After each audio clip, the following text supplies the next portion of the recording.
At precisely 6:47 a.m. on February 1st, 2026, every clock in downtown Chicago seemed to stop. Not literally, but for the 2 million souls going about their morning routines, time was about to become their enemy. Somewhere beneath the gleaming towers of the financial district, hidden among the labyrinth of subway tunnels and forgotten maintenance corridors, a device sat waiting for its moment, waiting to reduce everything within a 12-block radius to ash and memory. Nobody knew. Not the barista pouring lattes 300 feet above, not the commuters cramming into trains below, not the children preparing for school just blocks away. Nobody knew, except for one.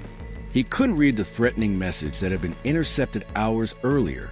He couldn't understand the panic spreading through federal agencies across the country. He had no concept of terrorism, geopolitics, or the fragile threads that hold society together. But he could smell it. And that morning, that single ability, honed through years of relentless training and written into his very DNA, would stand between life and death for an entire city. What if I told you that the greatest hero of the 21st century walked on 4 legs? What if I told you that one wet nose, one wagging tail, one creature who asked for nothing but a ball and a kind word, saved more lives that morning than any weapon ever could? This is not fiction. This is not exaggeration. This is the story they tried to keep quiet. Until now.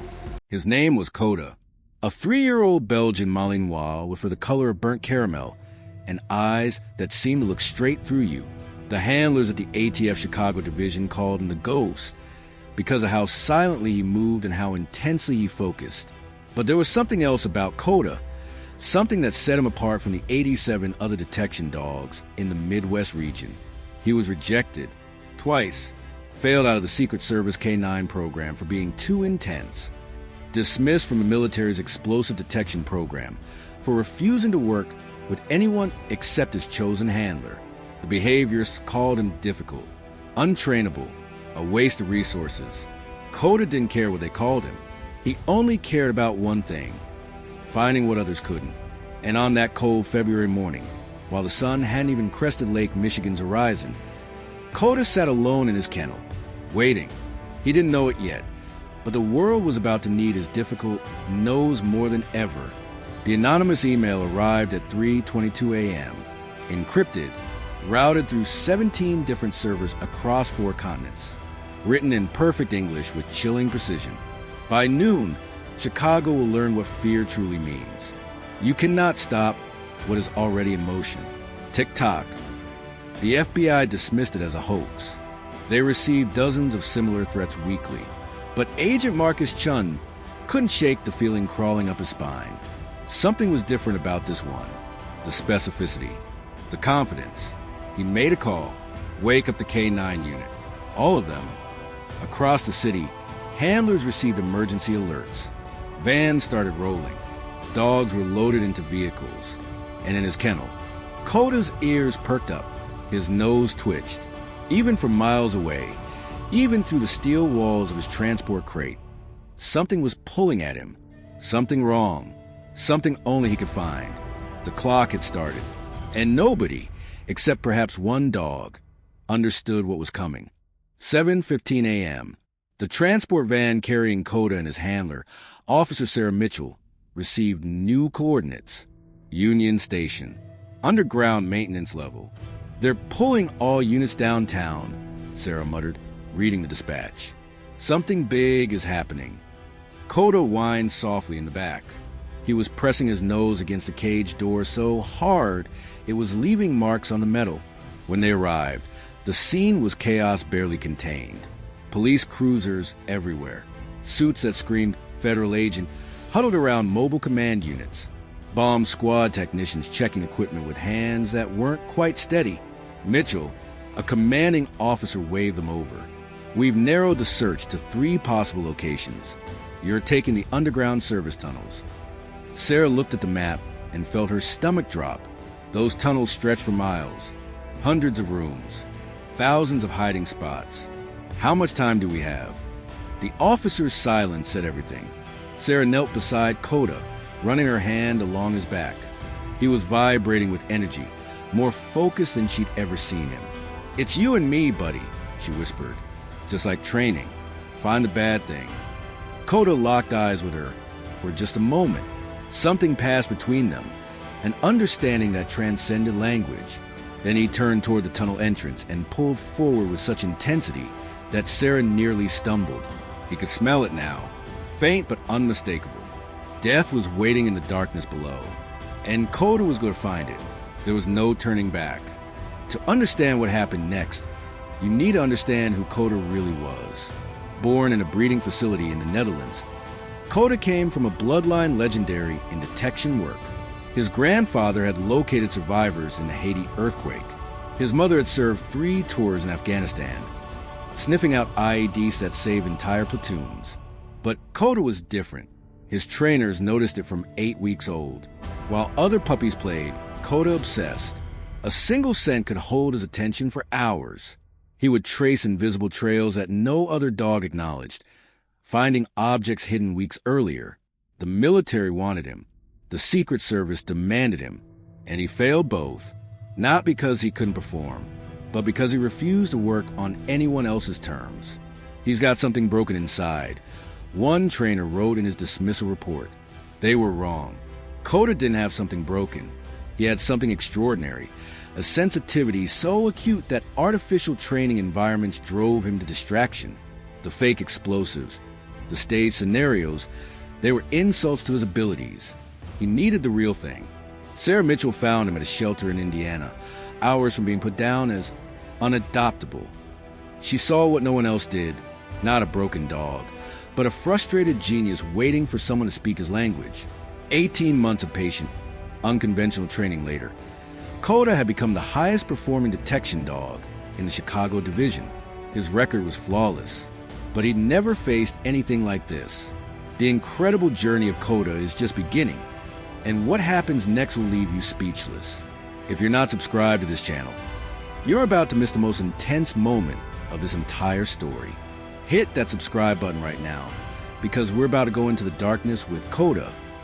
The tunnels beneath Union Station were never meant to be navigated quickly. Built over a century ago, expanded haphazardly through decades of construction, they formed a maze that made veteran maintenance workers carry GPS devices. Moisture dripped from overhead pipes. Emergency lights cast pools of sickly yellow every 100 feet. Between them, absolute darkness. Sarah released Koda from his lead at 7:38 a.m. Protocol demanded dogs remain tethered. Protocol also didn't account for tunnels as vast and a threat this imminent. Find it, Koda. Find. He was gone before she finished speaking. A shadow swallowed by shadows.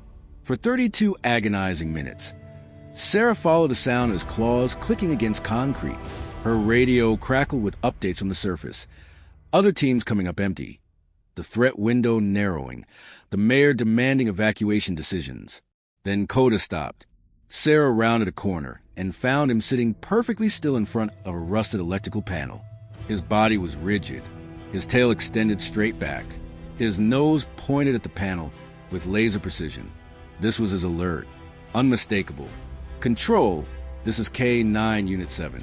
We have a positive indication at Maintenance Junction Echo 14. Static. Then, copy K97. Bomb squad en route. ETA 12 minutes. 12 minutes. An eternity underground. Sarah should have evacuated. Protocol demanded it. Once a dog alerts, handlers retreat and let the technicians work. But as she reached for Koda's collar, he did something he'd never done in 2 years of partnership. He growled at her. Not aggressive. Warning. His eyes hadn't left that panel. His entire body screamed a message she couldn't ignore. We can't leave. Not yet. Sarah's training warred with her instincts. Every textbook, every instructor, every voice of reason demanded she grab her dog and run. The panel could explode at any second. Remote detonation was always a possibility. But Koda knew something she didn't. Something his nose was telling him that no human technology could detect. So she stayed.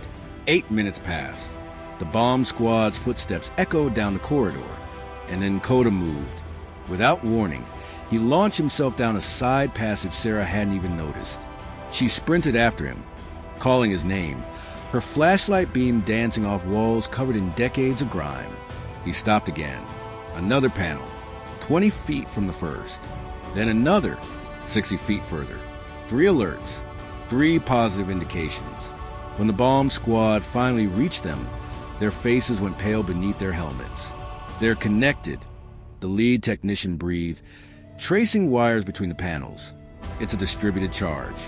Take out one, the others still detonate. A single bomb would have been devastating. But this was designed to collapse the entire underground infrastructure of downtown Chicago. Subway tunnels, building foundations, water mains, everything. Koda hadn't just found a bomb. He'd found all of them. And if Sarah had followed protocol, if she'd evacuated after the first alert, the squad would have been standing on top of the other 2 when they blew. Her difficult dog had just saved everyone's lives, including her own. 8:47 a.m. The command center on the surface had transformed into controlled pandemonium. 3 interconnected explosive devices changed everything. This wasn't a random act of violence. This was precision warfare against an American city, and the clock was still ticking. We're looking at approximately 900 pounds of composite explosive material, the bomb squad commander reported, his voice deliberately calm despite the sweat visible on his brow. The configuration is sophisticated, military-grade detonators. We've never seen anything like this on domestic soil. Above them, Union Station continued operating, trains still arriving, commuters still walking. The decision had been made not to evacuate. Yet, mass panic could trigger the bomber to detonate remotely. Every second needed to count. But another problem had emerged. Koda wouldn't leave. The tunnel environment was taking its toll. The humidity was affecting his scent receptors. He'd been working for over 2 hours without rest, far beyond what any dog should endure. His tongue hung low. His steps had slowed. And yet, every time Sarah tried to lead him toward the exit, he planted his feet and refused to move. Get that dog out of there. The order came from command. He's a liability now. Sarah knelt beside her partner, looking into those intense amber eyes. What is it, boy? Why aren't you telling me? Koda's nose moved almost imperceptibly, pointing, not at the bombs they'd already found. Somewhere else, deeper in the tunnels. Command, I need 5 more minutes. Negative K97. Bomb squad needs to work. Extract now. But Koda was already moving again, limping slightly now. One of his paws had been cut on debris somewhere in the darkness, but moving with purpose that bordered on desperation. Sarah made her choice. She followed. K97, you are in direct violation of... She turned off her radio. The tunnel narrowed. Older infrastructure. Pipes from when the station was first built. Covered in a century of sediment. They were no longer under Union Station. They were beneath the Federal Reserve Bank. Koda collapsed in front of a junction box that looked decades older than anything around it. Inside, wired to main trunk line, was a 4th device, not connected to the others. Independent, a failsafe. If the bomb squad successfully disarmed the 3 linked devices, this one would still detonate, directly beneath one of the largest currency reserves in the United States. The explosion would have been catastrophic, but the economic chaos, the collapse of financial systems that would follow, it could have destabilized the entire nation. This wasn't just terrorism. This was an act of war. 8:47 a.m. The command center on the surface had transformed into controlled pandemonium. 3 interconnected explosive devices changed everything. This wasn't a random act of violence. This was precision warfare against an American city, and the clock was still ticking. We're looking at approximately 900 pounds of composite explosive material, the bomb squad commander reported, his voice deliberately calm despite the sweat visible on his brow.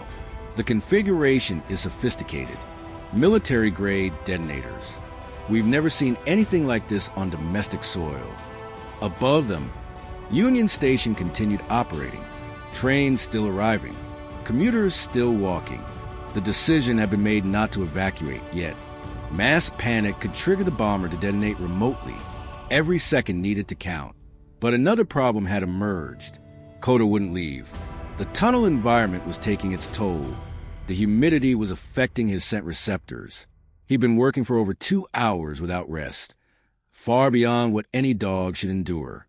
His tongue hung low, his steps had slowed, and yet, every time Sarah tried to lead him toward the exit, he planted his feet and refused to move. "Get that dog out of there." The order came from command. "He's a liability now." Sarah knelt beside her partner, looking into those intense amber eyes. "What is it, boy? What aren't you telling me?" Koda's nose moved almost imperceptibly, pointing, not at the bombs they'd already found. Somewhere else, deeper in the tunnels. "Command, I need 5 more minutes." "Negative K97. Bomb squad needs to work. Extract now." But Koda was already moving again, limping slightly now. One of his paws had been cut on debris somewhere in the darkness, but moving with purpose that bordered on desperation. Sarah made her choice. She followed. "K97, you are in direct violation of..." She turned off her radio. The tunnel narrowed. Older infrastructure, pipes from when the station was first built, covered in a century of sediment. They were no longer under Union Station. They were beneath the Federal Reserve Bank. Koda collapsed in front of a junction box that looked decades older than anything around it. Inside, wired to the main trunk line, was a 4th device, not connected to the others, independent, a failsafe. If the bomb squad successfully disarmed the 3 linked devices, this one would still detonate, directly beneath one of the largest currency reserves in the United States. The explosion would have been catastrophic, but the economic chaos, the collapse of financial systems that would follow, it could have destabilized the entire nation. This wasn't just terrorism. This was an act of war. "Command, we have a 4th device. Location is approximately 300 yards northeast of Union Station, beneath the Federal Reserve." Silence. Then every radio on the frequency erupted. Backup units scrambled. Federal agencies that had been monitoring suddenly took control of the scene. The scope of what they were facing had just quadrupled, and in the chaos and the darkness, a bleeding dog with an exhausted body and an unbreakable spirit lay on cold concrete, his job done. Sarah sat beside him, no longer caring about protocol or procedure. "You did it," she whispered, her tears falling freely onto his dusty fur. "You found them all." Koda's tail wagged once, weakly, but unmistakably. Above them, 2 million people had no idea how close they'd come to oblivion. 12 minutes remained on the timer. The bomb squad faced an impossible decision. For devices, 3 technicians with the expertise to disarm them, and a timer that showed 11 minutes and 47 seconds. Remote detonation required a signal. They'd already jammed all frequencies within a half-mile radius. But the timer was mechanical, old school, unstoppable except by skilled hands, working in perfect synchronization. "We can't reach the 4th device in time," Technical Lead Robert stated flatly. "Even if we run, the Federal Reserve device is too far, and the tunnels are compromised." Every eye turned to the screen showing Koda and Sarah, still beside the 4th bomb. "Can she do it?" Someone asked. Robert shook his head. "She's not trained. One wrong wire, and she triggers all of them anyway." Sarah's voice crackled over the radio. "I can't hear you. I have eyes on the device." "Officer Mitchell, do not engage. I repeat, tell me what to do." The seconds stretched into eternities. Roberts grabbed the microphone. "Mitchell, this goes against every protocol we have. If you make a mistake. If I do nothing, we all die anyway." Her voice was steady now. "Resolved. Tell me what to do. I'm not leaving him." She meant Koda, the dog who couldn't walk, who had given everything, who was lying beside her in the dark. She wasn't leaving her partner. Roberts closed his eyes and began talking. "There should be a green wire connected to a cylindrical component. That's the timing mechanism. You need to..." For 7 minutes and 33 seconds, Sarah Mitchell worked under instructions relayed from 300 yards away. Her fingers, trained for handling a leash and a weapon, now navigated circuitry that could end her life with one slip. Koda watched, too exhausted to move, but his eyes never left her hands. 3 bombs were disarmed beneath Union Station, at 8:56 a.m. The fourth device, the fail-safe, the hidden nightmare, went silent at 8:58 a.m. 2 minutes to spare. Sarah didn't celebrate, didn't shout, didn't move. She simply laid down beside Koda in the darkness, wrapped her arms around his neck, and breathed. Above them, the city continued its morning. Coffee shops filled. Meetings started. Children argued about breakfast. Nobody knew. Nobody would know for years. But in that moment, in that forgotten tunnel beneath stone and steel and the weight of millions, a woman and her dog had just rewritten history. And they hadn't done it for glory. They'd done it for each other. When Sarah finally emerged from the tunnels, carrying Koda in her arms, the sun was fully up. She didn't notice the applause at first, didn't register the cameras, the shouting reporters who somehow already knew, the federal agents who looked at her with something between awe and disbelief. All she saw was the ambulance, the veterinary team. His paw, she managed. He cut his paw. Please. They took him from her gently, started working immediately. Koda would need surgery, 3 weeks of recovery. His detection career was over. The damage to his respiratory system from prolonged exposure to tunnel conditions had affected his scent discrimination. He would never work another case, but he would live. The investigation that followed uncovered a network spanning 3 countries. The bombers were apprehended within 72 hours. The plot had been in development for 18 months, and it had been stopped by one dog who wouldn't give up. The president called Sarah personally. The governor awarded Koda the state's highest civilian honor, technically reserved for humans, but exceptions were made. News coverage was immediate and overwhelming. The dog that saved Chicago became the headline on every outlet. Koda's photograph, taken during his recovery, still wearing bandages, became the most shared image in social media history for that month. But the most significant consequence wasn't public. It was private. K-9 programs across the country were revolutionized. Training protocols that had dismissed dogs like Koda as difficult were rewritten. Funding that had been cut was restored and tripled. The rejects suddenly had a new classification: specialists. Dogs that didn't fit the mold weren't broken. They were waiting for situations that matched their extraordinary abilities. It took one catastrophe nearly happening to teach an entire system what one handler had known all along. And Sarah Mitchell? She was offered promotions, transfers, leadership positions in newly formed task forces. She declined them all. "I have one responsibility now," she told her superiors. He earned his retirement, and I'm spending every day of it with him. In a world of complex technology and billion-dollar security systems, the lesson was simple. Sometimes the most sophisticated sensor is a wet nose. And sometimes the greatest courage doesn't wear a uniform. It wears fur. November 2027. 21 months after the longest morning in Chicago's history. A farmhouse sits on 40 acres in rural Wisconsin. No traffic, no sirens, just wind through trees and the occasional bark echoing across open fields. Koda runs slower now. His back legs aren't what they used to be, but he still runs, chasing squirrels with the same intensity he once reserved for explosives. Sarah watches from the porch, coffee warm in her hands. This was never the retirement she planned. She'd imagined decades more on the force, advancing through ranks, maybe training others. Instead, she trains one dog. Every day, not for work, just for joy.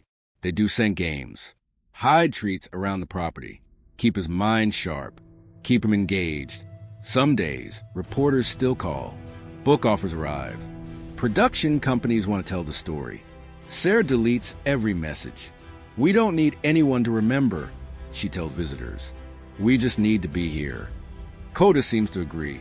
His favorite spot is on the porch, right beside her chair, where he can watch the horizon and feel the sun on his fur. The city they save hums along, 100 miles away. New buildings rise. New people fill them. Life continues. They don't know a hero dog is living in quiet retirement, finally at peace. That's exactly how he wants it. And for Sarah, the woman who believed in a broken dog nobody else could reach, That's enough. That's everything. What makes a hero? We look to battlefields and boardrooms, to speeches and sacrifices recorded for history. We build statues of humans who shaped nations, wrote laws, led movements.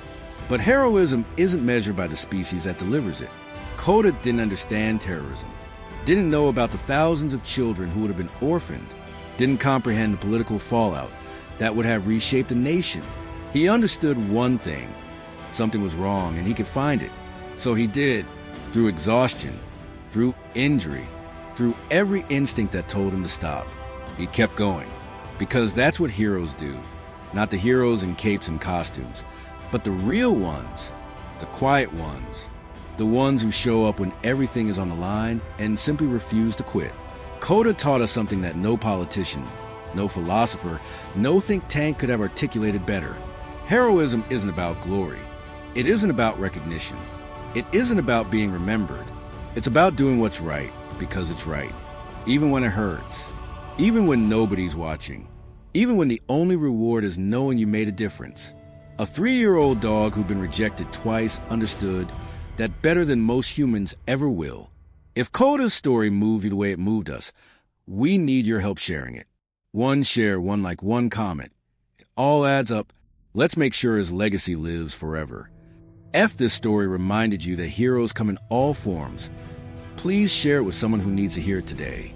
Subscribe for more incredible true stories. And remember, sometimes the best of us walks on 4 legs.